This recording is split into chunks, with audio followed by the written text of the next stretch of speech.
드리겠습니다.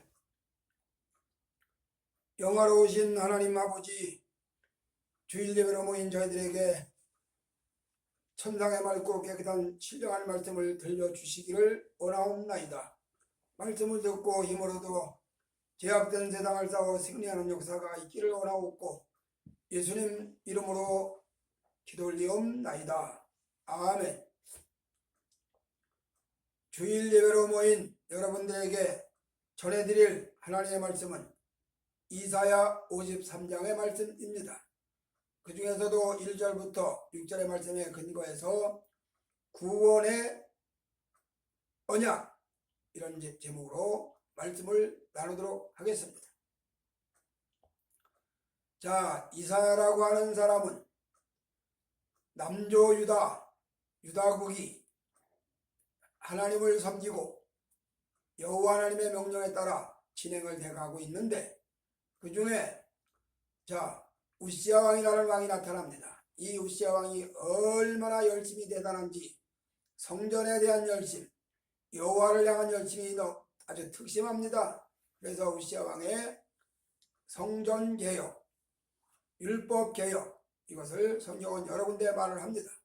이렇게 우시야 왕이 여호와를 향한 열심이 특심하다 보니까 왕으로서 하나님을 섬기는 것까지는 오케이인데, 열심히 너무 지나쳐서 올권행위를 해서 제사장이 해야 할 일을 왕이 하다가 결국 그 일로 인해서 성전에서 쫓겨나고 문둥종이 발해 왕자리도 물러나고 그 아들 요담이 대리청정을 하고 왕은 독방에 갇혀서 참 쓸쓸하게 지내는, 말년을 쓸쓸하게 지내는 그런 역사를 남긴 왕이 바로 우시야 왕입니다.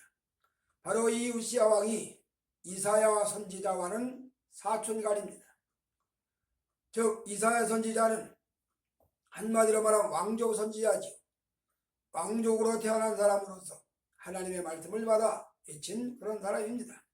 그리고 이사야 성경은 수없이 말씀을 드렸지만 참으로 대단한 심오한 책입니다. 너무너무 방대하고 너무너무 깊고 놀라운 비밀과 진리를 많이 기록된 말씀이 바로 이사야 성경입니다. 바로 그 이사야가 하나님의 말씀을 전하는데, 즉 하나님의 말씀을 받아 전하는데, 그 말씀의 핵심 내용이 어쩌면 그렇게 신약의 복음과 딱 매치가 됩니다. 어쩌면 그렇게 신약의 예수님이 하신 말씀과 거의 비슷한 맥락으로 흘러가는 것을 볼 수가 있습니다. 그래서 성경학자들은 이사야서를 제5복음서라 그렇게도 말을 합니다.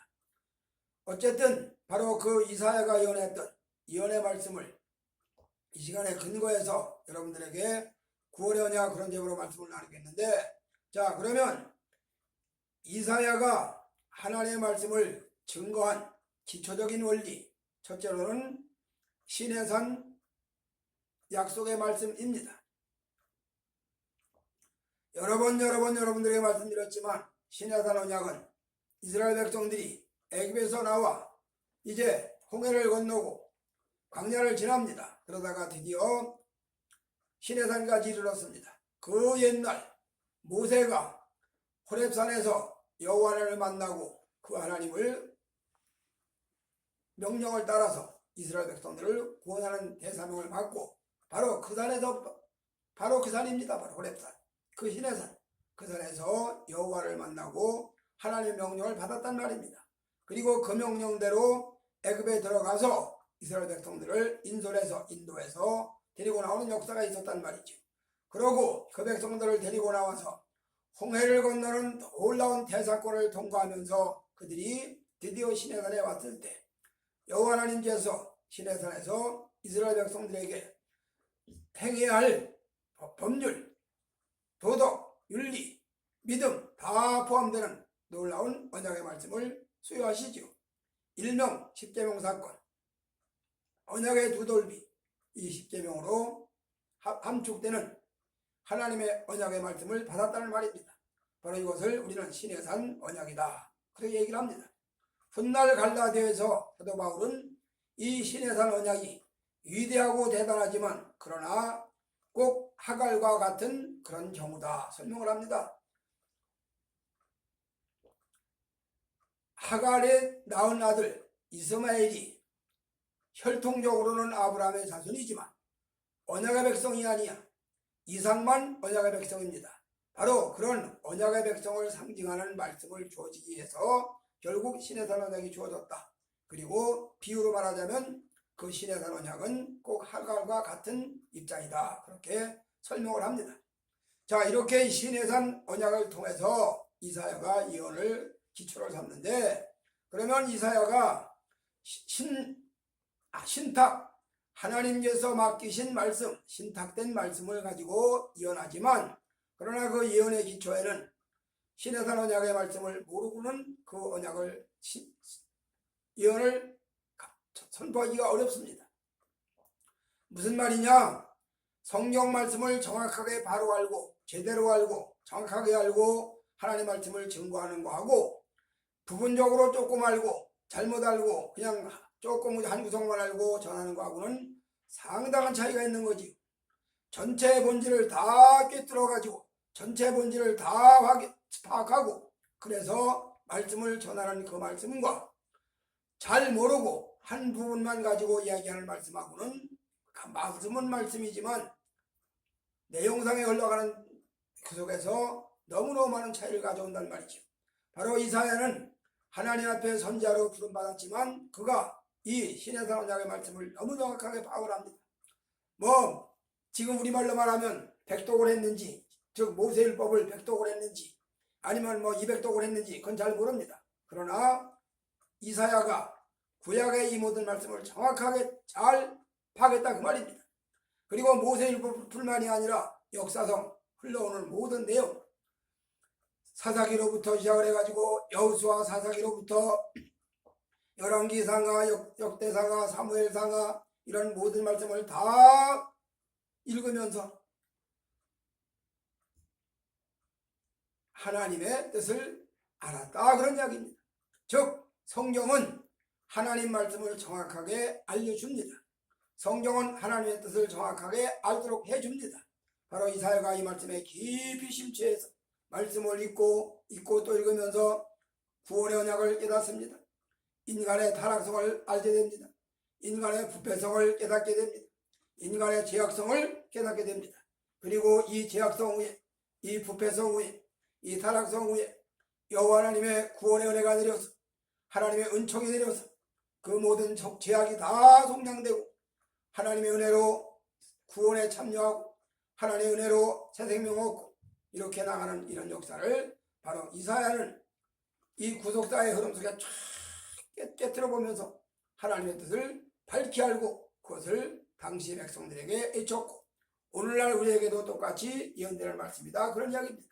바로 이렇게 이사야는 시내산 언약에 근거해서 하나님 말씀을 정확하게 파악을 하고 분명하게 깨닫고 하나님이 뭘 원하시는지, 하나님이 무엇을 요구하시는지, 하나님이 무엇을 기뻐하시는지를 알고 말씀을 선포했다 그런 이야기입니다. 동시대에 이사야와 동시대에 예언하던 미가가 그걸 말하죠. 자, 우리가 여호와 앞에 나아가자. 그 앞에 나아가자. 우리가 무엇을 가지고 그 앞에 나아갈까? 천천만번의 수양, 강수 같은 수양의 기름을 가지고 나아갈까? 아니면 내 몸에 마다들을 드릴까? 그렇게 감동적인 예언을 합니다. 바로 이사야도 같은 맥락에서 이렇게 하나님의 말씀을 붙잡고 하나님의 말씀을 선포한단 말이죠. 그 하나님의 말씀에 선포되는 배경에는 시내산 언약이라고 하는 위대한 하나님의 언약의 말씀이 배경에 기초적으로 자리 잡았다 그런 얘기입니다. 기초가 제대로 되는 거 대단히 중요합니다. 기초가 잘못되면 엉뚱한 이야기가 나옵니다. 기초가 잘못되면 엉뚱한 이야기가 나옵니다. 어느 목회자가 죄악을 범해가지고 그로 인해서 회개를 자기 자신의 말로는 지옥 같은 고통을 경험하면서 했다고 하는데, 그러다 보니까 본인이 깨달은 것이 뭐냐? 내가 내 맘대로 예수를 믿었구나. 하나님의 뜻대로 예수 믿은 게 아니라 하나님의 인도를 받아서 예수를 믿는 것이 아니라 자기가 중심이 돼가지고 예수를 믿었구나. 그래서 자기가 범죄하고 넘어졌구나. 그러고 그때부터 성경을 다 그런 식으로 풀어갑니다. 그래서 베드로가 범죄한 것도 자기 중심으로 예수를 믿었기 때문에 그렇게 넘어진 거고, 모세가 느비디면서 혈기 부리고 분노한 것도 자기중심으로 믿었기 때문에 그런 거고, 전부 다 그렇게 풀어갑니다. 맞는 말 같지만 안 맞는 말이죠. 성령이 충만해지면 영혼이 내 영혼이 뚜렷해집니다. 반대로 성령 충만도 이루어집니다. 그래서 성령 충만을 받고 내 의지를 주 앞에 내려놓고 그분 앞에 순종하는 겁니다. 인간은 본래적으로 순종이 불가능합니다. 인간은 본질적으로 남에게 절대로 순종 못하게 되어 있습니다. 그러나 성령과 말씀이 임하면 하나님의 거룩한 그 영광 앞에 순종이 가능해집니다. 이게 신앙의 길입니다. 그런데 성령을 받고 예수님의 인도를 받으면 나는 없어지고 성령만 남고 주님만 남는다. 그것도 일부분은 조금은 맞는 말이지만 전체적으로는 맞는 말이 아닙니다. 성령 충만을 받으면 받을수록 나는 나대로 또렷해지고 성령님은 성령님대로 분명해지고 다만 내 의지가 성령님에 복종하고 굴복하고 순종하는 것뿐이지. 바로 이사야는 이런 원리를 너무너무 잘 알았기 때문에 자신이 없어지는 것이 아니라 자신은 자신대로 살아있지만 그러나 자신의 뜻이 드러나는 것이 아니고 하나님의 말씀이 나타나는 역사가 있었다. 이런 배경에는 신해산 언약이 중점적이다 그런 이야기입니다. 그 다음에 두 번째로 이사야의 예언의 말씀의 중심 내용은 구원자입니다. 구원자. 자, 아까도 말씀드린 대로 이사야서를 제5복음서라 그렇게 이야기한다고 했습니다. 이사야복음, 이사야 제5복음서. 무슨 얘기냐? 이사야만큼 예수님에 대해서 정확하게 그렇게 많이 예언한 말씀이 구약에는 많지 않습니다. 구약에 드문드문 다 예수님에 대해 설명합니다. 요나의 물고기 뱃속에 3일 밤 3일 낮도 훗날 예수님이 십자가에 돌아가셨다가 무덤 속에 3일 밤 3일 낮을 상징하는 겁니다. 이렇게 다 구약의 모든 말씀이 예수님에 대해서 상징하고 예언하고 있는 거지만 그러나 이사야서는 특별히 아주 정확하게 메시아에 대해서 구원에 대해서 이야기합니다. 죄인된 인간의 모습을 적나라하게 정확하게 이야기하고 구원주로 오시는 메시아에 대해서 정확하게 이야기하고 그래서 그가 오심을 얘기합니다. 이새의 줄기에서 안싹이 나며 기묘자라 모사라 전능자라 평강의 왕이라 정사의 영원한 무궁한 정사의 권세를 더하고 얼마나 귀한 말씀인지 모릅니다. 이렇게 예언된 이 말씀이 이사야 성경에는 도처에 나타납니다. 그래서 예수님을 상징하기를 순으로도 상징하고 종으로도 상징하고 어린 양으로도 상징하고 수없이 상징합니다. 다른 성경보다 더 많은 더 깊이 구원주 예수를 예언한다 그 말입니다. 이렇게 구원주 예수가 오신다. 그 메시아가 오신다. 그 메시아가 오시면 이 땅에 이런 현상이 일어난다. 사자굴에 어린 양이 같이 뒹굴고 어린아이가 같이 뛰어놀고 독사굴에 어린아이가 손을 넣어도 물지 않고 말 그대로 평화의 나라 평강의 나라 그 나라가 임한다. 그것이 바로 메시아 왕국의 상징입니다. 이런 메시아 구원을 이사야는 아주 정확히 얘기합니다. 동정녀 탄생으로부터 오시는 메시아 그리고 그 예수가 이 땅에 오셔서 당하는 순환을 이야기합니다. 그리고 그 예수가 이 땅에 오셔서 겪는 고초를 이야기합니다. 그리고 그 예수가 이 땅에 오셔서 행하는 모든 사역을 이야기합니다. 놀라운 역사입니다. 이거를 이사야만큼 정확하게 말한 구약의 선지자가 많지 않습니다. 아주 구체적으로 아주 정확하게 아주 분명하게 딱 방향을 틀어서 메시아 구원을 이야기한다는 말입니다. 바로 이사야가 성령의 감동을 받고 하나님의 부름을 받고 선지자 사역을 감당하면서 첫째로 그가 모세율법에 즉 시내산 언약에 근거해서 그 말씀에 기초가 세워졌다면 그는 하나님의 성령의 감동을 받아서 하나님의 예언의 말씀을 받아서 메시아 예수를 더욱 확실하게 구체적으로 소개했다 이 말입니다. 이렇게 소개한 그 메시아가 오늘 우리가 읽은 본문 이사야 53장에 정확하게 이야기합니다. 어쩌면 그렇게 십자가에 달려 돌아가시는 예수 이 땅에 구원주로 오시는 예수 그 예수를 그렇게 정확하게 묘사할 수가 없습니다. 이렇게 기록을 해놨습니다. 그 다음에 마지막 세 번째로 이사야 예언의 포커스 중요한 포커스가 뭐냐? 영원한 나라입니다. 영원한 나라. 세상 나라는 잠시장관입니다.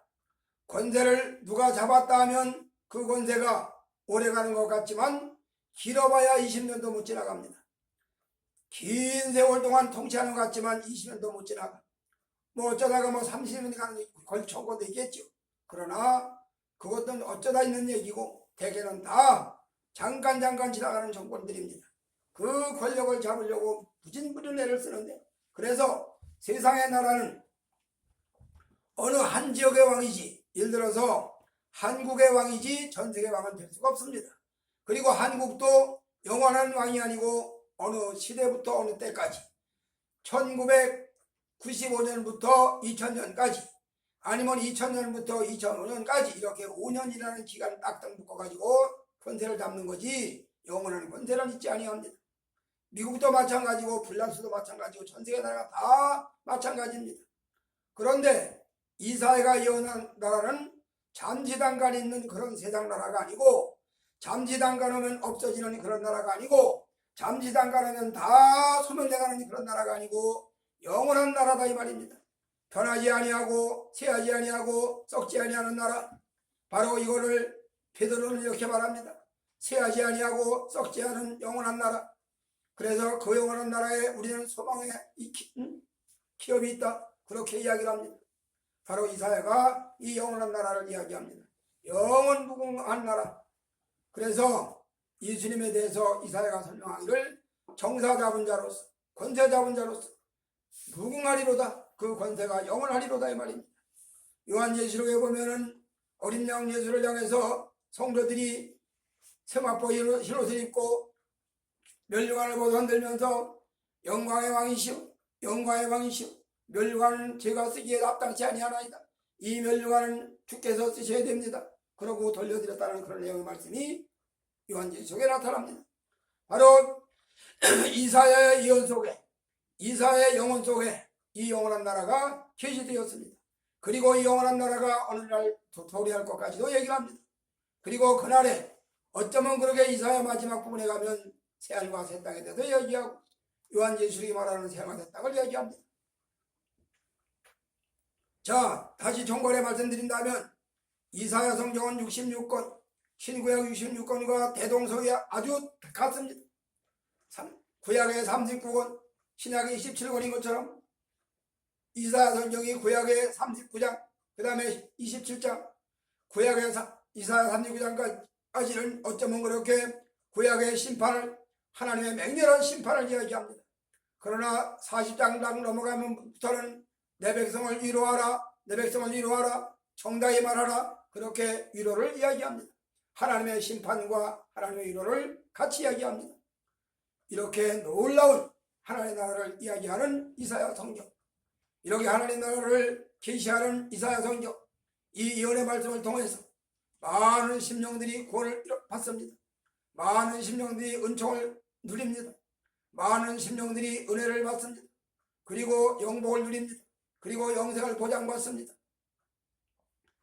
우리 모두가 다 오늘 우리가 읽은 이사야 53장의 말씀은 이제 구원의 결말입니다. 결정체입니다. 이렇게 구원이 이루어진다.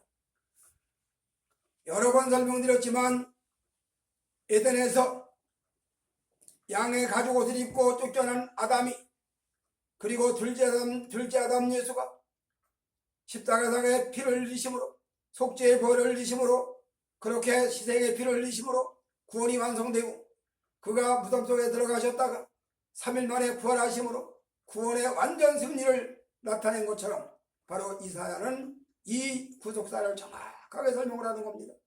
어느 한 부분도 빠지지 않을 정도로 정확하게 설명을 합니다. 그래서 메시아 예수가 이 땅에 오신다, 이거를 신학적인 용어로는 메시아 대망사상, 그리고 남은 자사상, 그렇게 이야기합니다.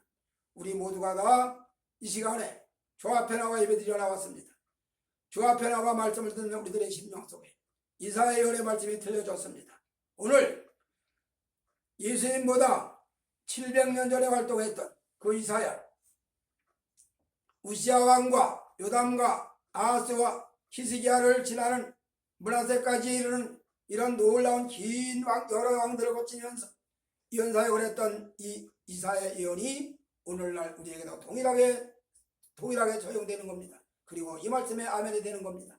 저와 여러분이 놀라운 이사야 예언의 말씀을 경청하고 받아들이고 청종함으로 이사야 53장에 예언했던 메시아의 순환, 메시아의 구원, 메시아의 승리, 이것을 잘 파악을 하시고 받아들이셔서 하나님 앞에 영광 돌려드리는 저와 여러분이 되어지시기를 주의 이름으로 축복해 드립니다.